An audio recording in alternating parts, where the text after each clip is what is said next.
চলো আজকের ক্লাস শুরু করছি। তো বোর্ডস এর মধ্যে যেগুলো লেখা আছে ভেরিয়েশন অফ জি মানে acceleration due to gravity for অল্টিটিউডের জন্য আমরা আগের দিন করেছিলাম g h is equal to g R e by R e plus h whole square, আর একটা হচ্ছে 1 - 2h বাই আর ই। আগের দিন অঙ্ক করে আমি দেখিয়েছি প্রথম ফর্মুলাটা আমরা তখনই ইউজ করব when h and re are comparable মানে কি,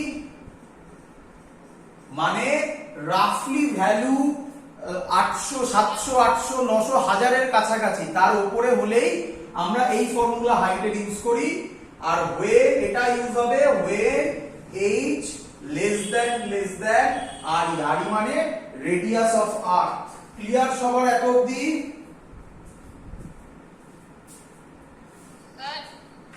হ্যাঁ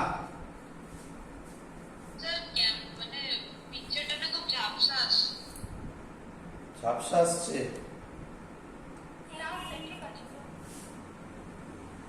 একবার বেরিয়ে গিয়ে জয়েন কর। চলো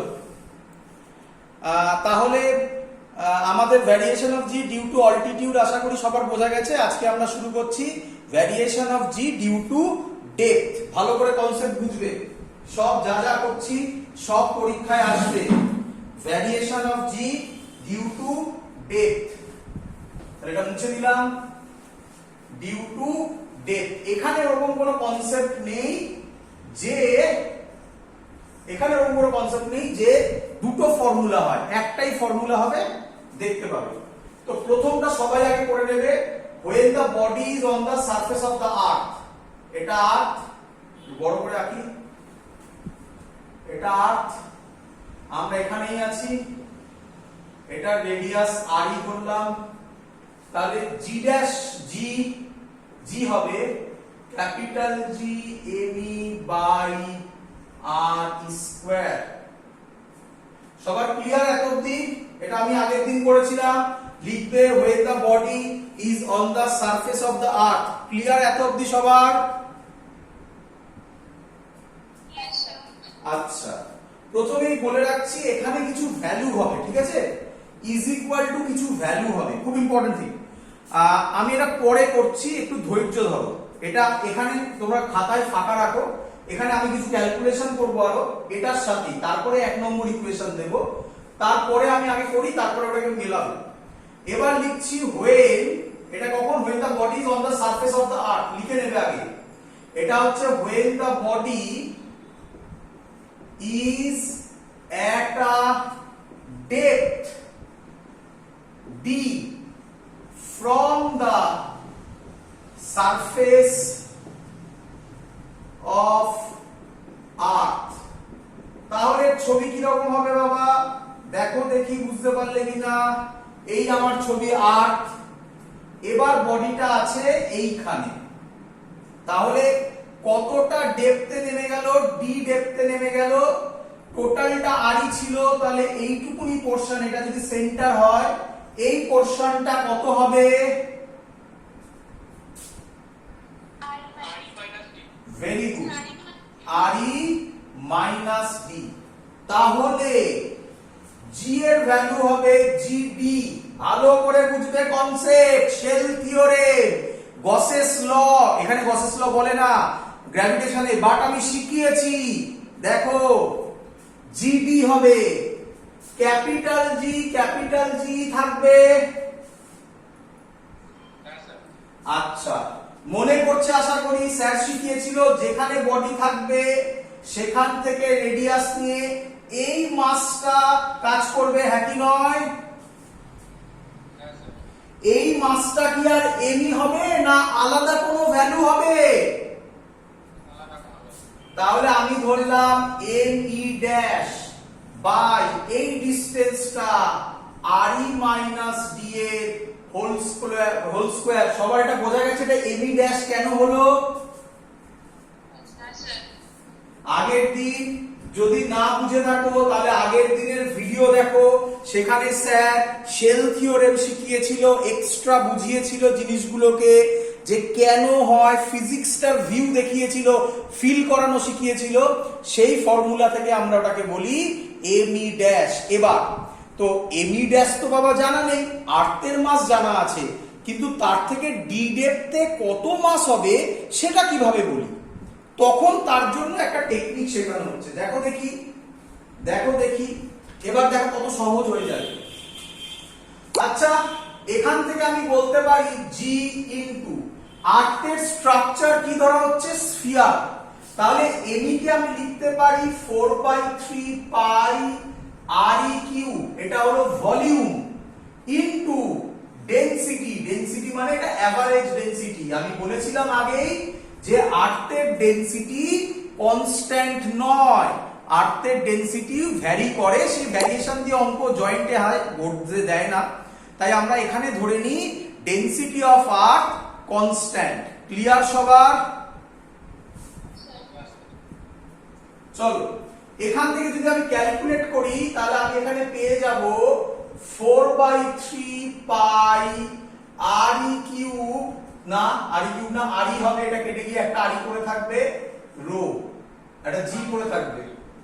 ক্লিয়ার সবার? এটাকে 1 নম্বর দাও, এটাকে 1 নম্বর দাও।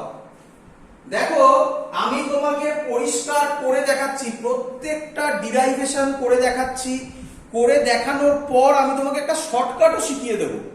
বাট প্রথমে আগে বুঝে নাও ফিজিক্সটা কি, তারপরে শর্টকাট বলতে বেশিক্ষণ লাগবে না।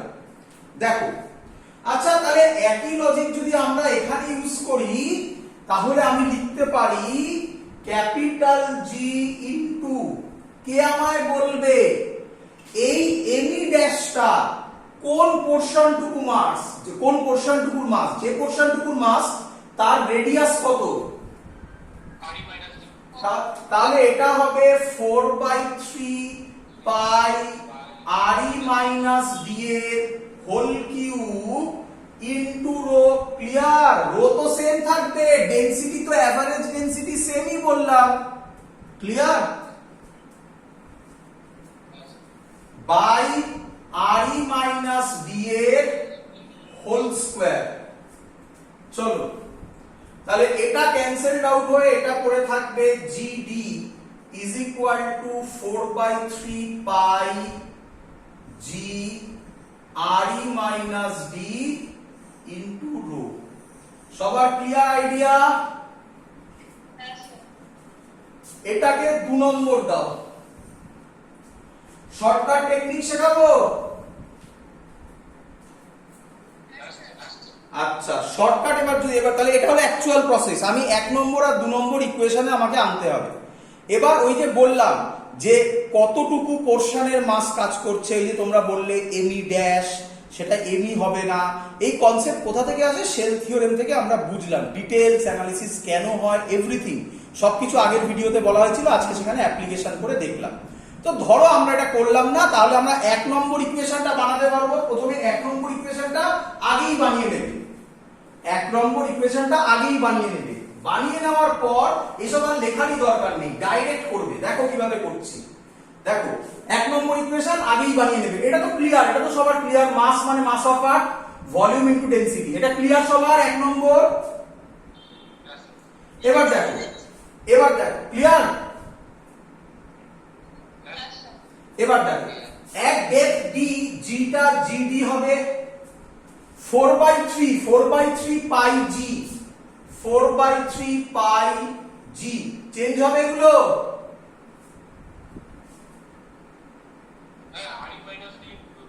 একদম, মানে 4/3 পাই জি তো থাকবেই। আর এর জায়গায় কি বসাবো? আর এর জায়গায় কি বসাবো? আর ই মাইনাস ডি, আর রো সেম থাকবে। দেখো এলো, এটাই 2 নম্বর ছিল। সবার ক্লিয়ার আইডিয়া একদম? চলো, তাহলে তো হয়ে গেল ডিরাইভেশন কমপ্লিট।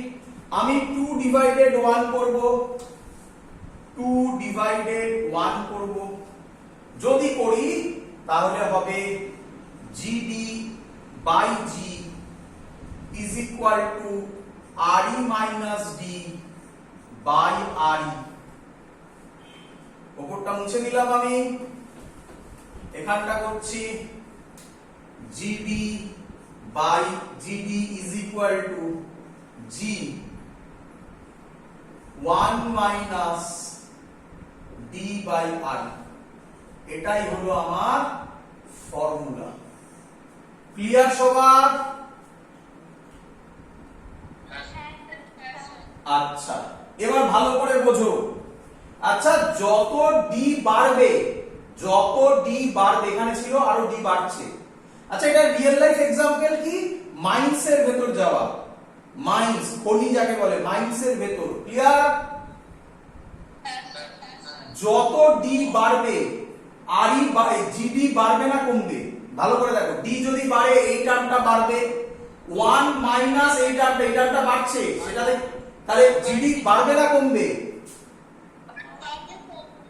শুনতে পাইনি, কি করে হয়? ভালো করে দেখো, 1 মাইনাস এই টার্মটা বাড়ছে, যেটা মাইনাস হচ্ছে সেটা বেড়ে যাচ্ছে আরো, তাহলে টার্মটা কি হবে?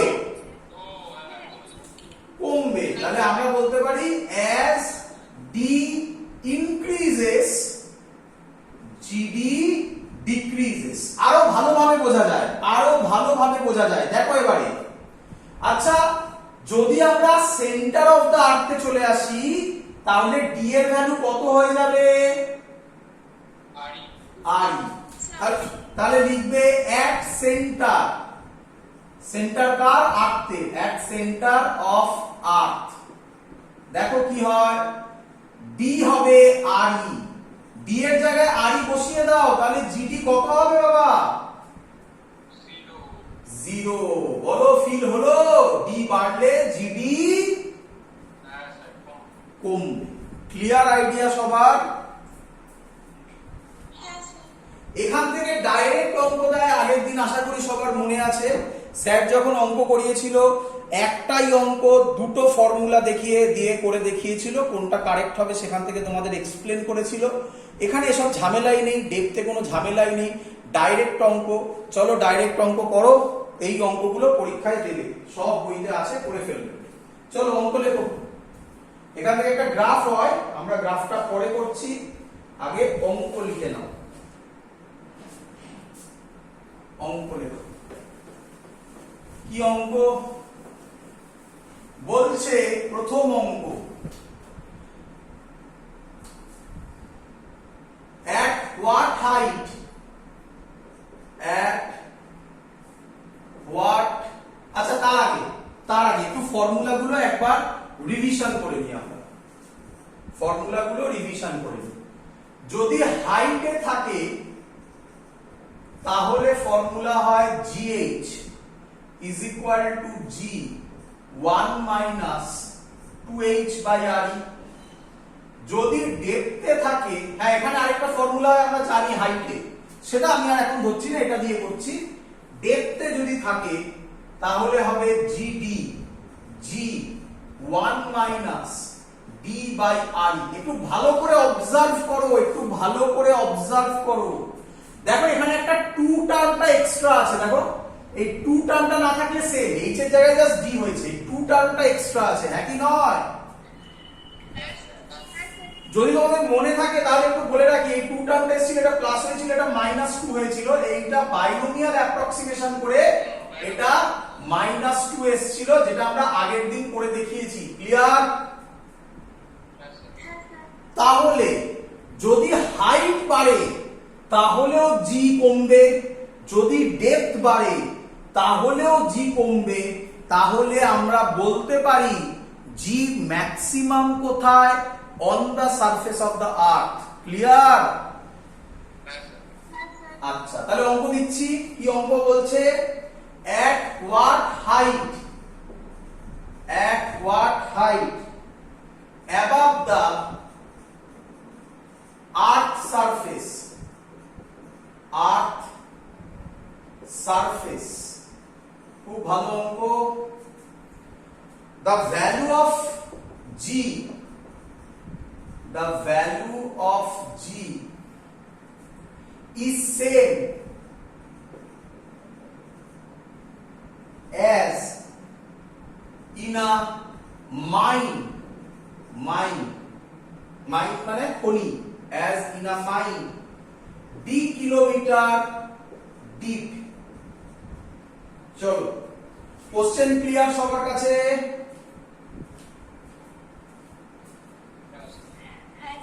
আবার বলছি, কি বলতে চাইছে কত height above the earth surface g এর ভ্যালু সেম হবে, যেটা কিনা সেম তার সাথে d kilometre deep in a mine, একটা মাইনের ডি কিলোমিটার ডিপে যা জি এর ভ্যালু হবে সেম জি এর ভ্যালু কত হাইটে হবে। আচ্ছা তোমরা আমাকে বলো, এই যে মাইন্সের ভেতর আমরা যাই সেটা আর্থের রেডিয়াসের কম্পেয়ারে সেম না খুব স্মল? না না, সেটা মানে স্মল না কম্পারেবল? খুবই কম। তাহলে আমরা ওই ফর্মুলাটা ইউজ করব 1 মাইনাস 2h বাই RE। বোঝা গেছে? তাহলে আমি ডাইরেক্ট লিখতে পারি GH যা হবে GD তাই হবে, অঙ্ক সলভ হয়ে গেছে। G1 minus 2h by RE is equal to G1 minus D by RE। সবার এটা বোঝা গেছে? হাইটের আরেকটা ফর্মুলা হয় কি, G RE by RE plus H এর হোল স্কয়ার। এটা আমরা কেন ইউজ করিনি বোঝা গেছে? চলো তাহলে অঙ্ক সলভ। আমি এখান থেকে ডাইরেক্ট করে দিচ্ছি। H এর ভ্যালু হবে 1 1 কেটে গেল সব। এই যে বলেছে at what height above the earth surface the value of G is same, এই তো।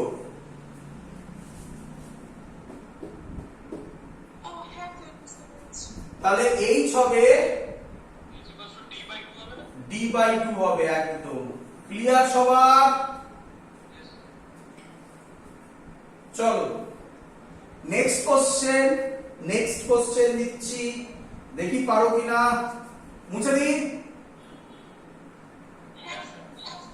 চলো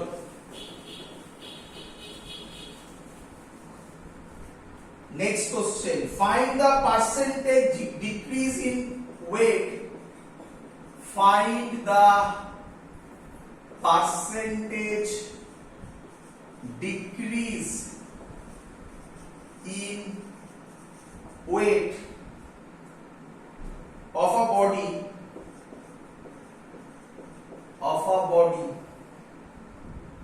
when taken 16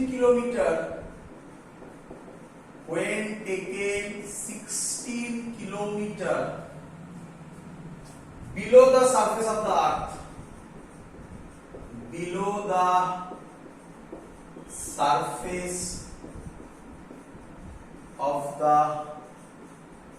earth,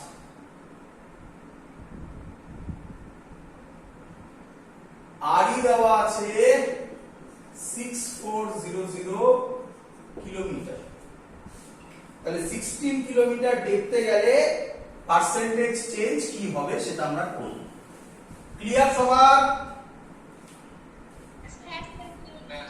চলো করছি আমরা পার্সেন্টেজ চেঞ্জের ফর্মুলা। আমি অনেক দিন আগে মনে হয় তোমাদেরকে শিখিয়েছিলাম, আবার একবার বলে দিচ্ছি। যে কোনো জিনিসের পার্সেন্টেজ চেঞ্জের ফর্মুলা হয় final minus initial.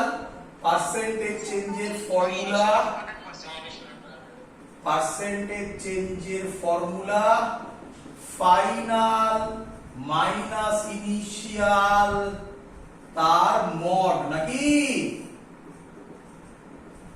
By initial into 100%। যে বইতে মড দেয় না তারা অনেক সময় ইনিশিয়াল মাইনাস ফাইনালও করে, বাট আমরা যেহেতু চেঞ্জের ফর্মুলা বেসিক ফর্মুলা চেঞ্জ করব না, ফাইনাল মাইনাস ইনিশিয়াল মড। যদি ইনিশিয়াল মাইনাস ফাইনাল হয় মানে ইনিশিয়াল বড়, তাহলেও আমরা এটা করার পর মাইনাস সাইনকে অমিট করব, মড নেব। ক্লিয়ার?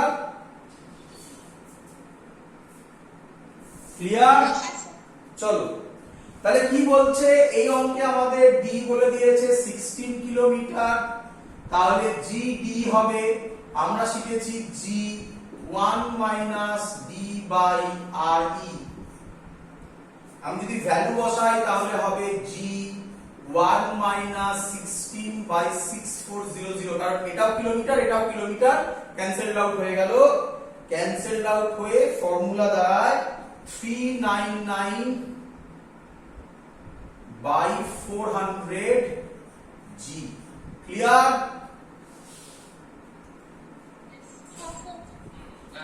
পার্সেন্টেজ চেঞ্জের ফর্মুলা ফাইনাল, ফাইনাল মানে এটা 399 by 400 g মাইনাস ইনিশিয়াল কে ছিল g ছিল by g ইনটু 100%। তাহলে এটা ক্যালকুলেশন করলে দাঁড়ায় g বাই এর মড মানে মাইনাস হয়, আমরা মড করছি বলে g by 400 into 1 by g into 100%। কত আসছে? 0.25%। ক্লিয়ার আইডিয়া সবার? ক্লিয়ার? হ্যাঁ স্যার বুঝেছি একদম। একদম এই টাইপের অঙ্কই মেনলি দেয়। চলো এবার একটু কঠিন অঙ্ক করি একটা। হ্যাঁ স্যার। যে অঙ্কটা আমরা এখন করতে চলেছি এটা আমরা সিম্পল হারমোনিক মোশনে আবার করব, সিম্পল হারমোনিক মোশনে আবার করব। এরকম অনেক জায়গায় এসছে, আমি অন্যান্য চ্যাপ্টারের জিনিস আগেই করিয়ে দিয়েছি, তো আবার বলছি এই অঙ্কটা যেটা আমরা করছি এটা সিম্পল হারমোনিক মোশনে আমরা আবার করব। এখানে একবার বলে দিই উইথ রেসপেক্ট টু গ্র্যাভিটেশন। চলো কি বলছে অঙ্কটা? অঙ্কটা বলছে, মুছে দিই এই অঙ্কটা মুছে দিই। ক্লিয়ার সবার? হয়ে গেছে? কপি করে নিয়েছো? চলো কি বলছে?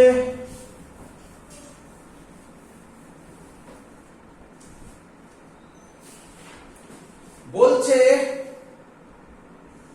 একটা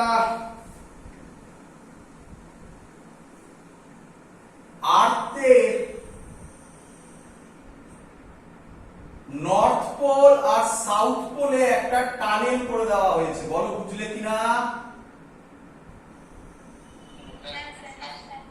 মানে সহজ কথায় আর্থের সেন্টার দিয়ে নর্থ পোল থেকে সাউথ পোল অবধি একটা টানেল তৈরি করে দেওয়া হয়েছে। Clear?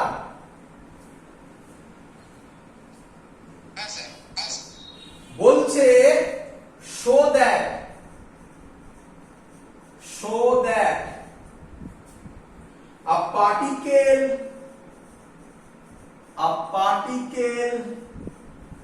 dropped from one end of the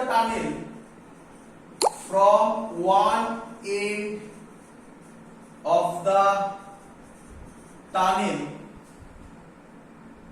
executes SHM মানে সিম্পল হারমোনিক মোশন। তোমরা আশা করি তাহলে বুঝে গেছো কেন স্যার বলেছে সেম অঙ্ক সিম্পল হারমোনিক মোশনে থাকবে। ক্লিয়ার? তো এক্সিকিউট সিম্পল হারমোনিক মোশন। তারপরে কি বলছে? আরো কিছু দেওয়া আছে, করছি। What is the time period? তার টাইম পিরিয়ডও কিভাবে বার করতে হবে? What is the time period? Time period. আর কি বলেছে? ডেনসিটি বলে দেওয়া আছে অফ আর্থ কত? 5520 কেজি পার মিটার কিউব। আর ক্যাপিটাল জি এর ভ্যালু বলা আছে 6.67 10 to the power -11 newton metre square kg to the power -2। Clear সবার? বোঝা গেছে? আচ্ছা, তাহলে তার আগে আমাদের একটু এসএইচএম সম্পর্কে জানতে হবে। তবে একটু জেনে নিই এসএইচএম মানে কি, দেখে নাও। এসএইচএম মানে ডিটেইলস অ্যানালিসিস তো আমরা যখন এসএইচএম করব তখন করব, আপাতত এসএইচএম মানে একটা পেন্ডুলাম। ভাবো এই পেন্ডুলামটাকে আমি একটু সরালাম, তাহলে পরের ছবিটা এরকম হবে। এবার যদি আমি পেন্ডুলামটাকে এদিকে সরাই, মানে পেন্ডুলামটা যদি এদিকে যায়, তাহলে যত এদিকে যাবে, ভালো করে বুঝবে, যত এদিকে যাবে এটাকে আমি ডিসপ্লেসমেন্ট বলছি। কি বললাম? ডিসপ্লেসমেন্ট আমি এটা y দিয়ে ডিনোট করতে পারি, x দিয়ে ডিনোট করতে পারি, যা ইচ্ছা x দিয়ে ডিনোট করলাম। যত ডিসপ্লেসমেন্ট এদিকে হবে, যত পেন্ডুলামটা এদিকে যাবে, পেন্ডুলামটার ভেলোসিটি কমবে না বাড়বে? কমবে। তার রিজন খুব সিম্পল, এখান থেকে এই যাবে, গিয়ে একটা জায়গায় দাঁড়াবে, আবার এই আসবে, আবার এই যাবে, আবার দাঁড়াবে, আবার এই আসবে। ক্লিয়ার? আচ্ছা, তাহলে যখন পেন্ডুলামটা এদিকে যাচ্ছিল, তাহলে ফোর্স কোন দিকে কাজ করছিল? ভেরি গুড, সেন্টারের দিকে। এটা ফোর্সের ডাইরেকশন। আচ্ছা, এবার ভাবো, যখন এদিকে আসছে তখনও তো ফোর্স এদিকেই কাজ করছে। আবার এবার উল্টো দিকে ভাবো, যখন এদিকেও যাবে ফোর্স কোন দিকে কাজ করবে? তাহলে এসএইচএম এর ডেফিনেশন কি? তোমাকে যদি কেউ কখনো বলে, এসএইচএম চ্যাপ্টারেও যখন আমরা করব, যদি কেউ বলে proof this motion follows simple harmonic motion, তাহলে তুমি কি প্রুফ করবে? তুমি প্রুফ করবে F directly proportional to x. বলো বুঝলে কিনা? না, এখনো ভুল হয়েছে, এখনো ভুল হয়েছে। এখন অ্যাকচুয়াল হচ্ছে f directly proportional to x and acts towards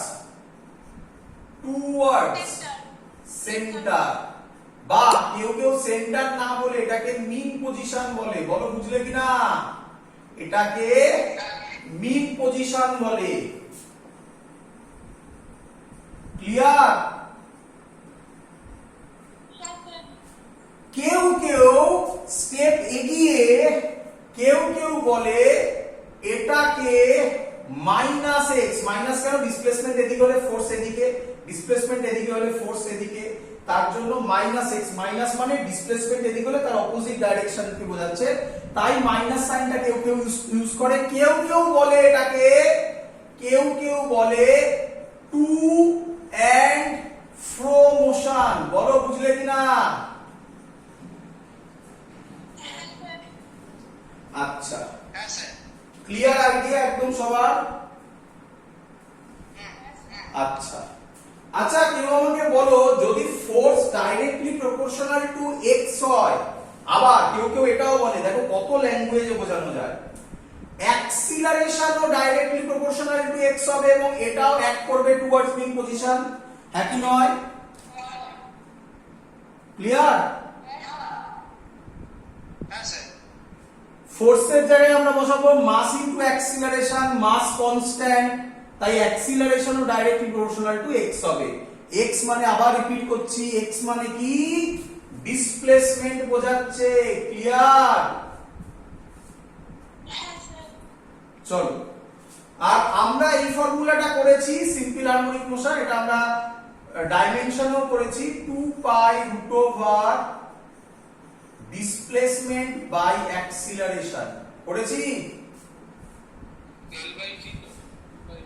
হ্যাঁ একদম একদম, এই যে ভালো কথা বললে, ভালো করে শুনে নাও। এই যে বললো 2 pi root over L by g, মনে রেখো এটা আমরা আরো ভালো করে করব। এটা general formula 2 pi root over displacement by acceleration.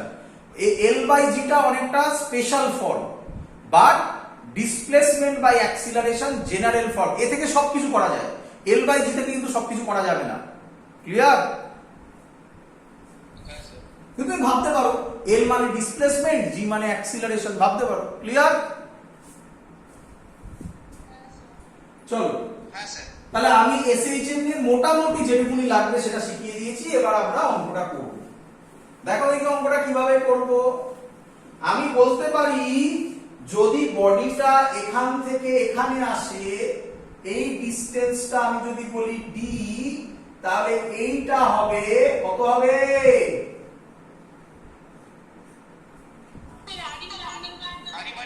RE minus D. Very good. তাহলে আমরা এক্ষুনি ফর্মুলা করলাম, GD এর ভ্যালু হবে G 1 minus D by RE। GD এর ফর্মুলা এখান থেকে লিখবো G RE minus D by RE। Clear? আমি এখান থেকে বলতে পারি RE মাইনাস ডিটাকে আমি y ধরে নিলাম, তাহলে আমি এখান থেকে লিখতে পারি GD হবে GY বাই RE। ক্লিয়ার? আরে শর্টে বোঝানোর জন্য RE মাইনাস ডি কে y ধরে নিলাম ওই SHM এর সাথে মেলানোর জন্য। আচ্ছা, G আর RE এটা এই দুটো কি আমি বলতে পারি কনস্ট্যান্ট? G আর RE কনস্ট্যান্ট। Yes, sir. আচ্ছা, এই যে RE মাইনাস ডি কে y ধরেছি, নাম দিলাম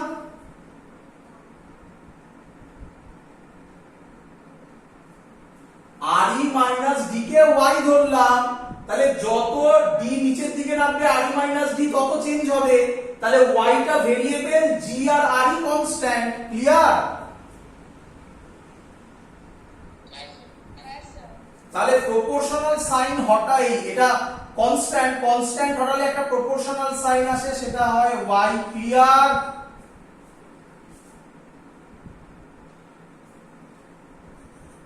ক্লিয়ার?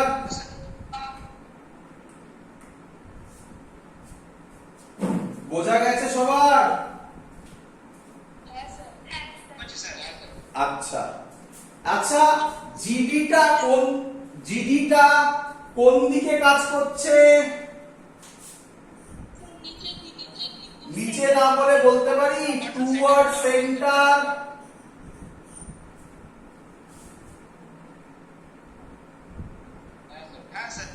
আর আমি বলেছিলাম টুয়ার্ড সেন্টার হলে এটারই নাম হচ্ছে SHM। প্রুভ হলো?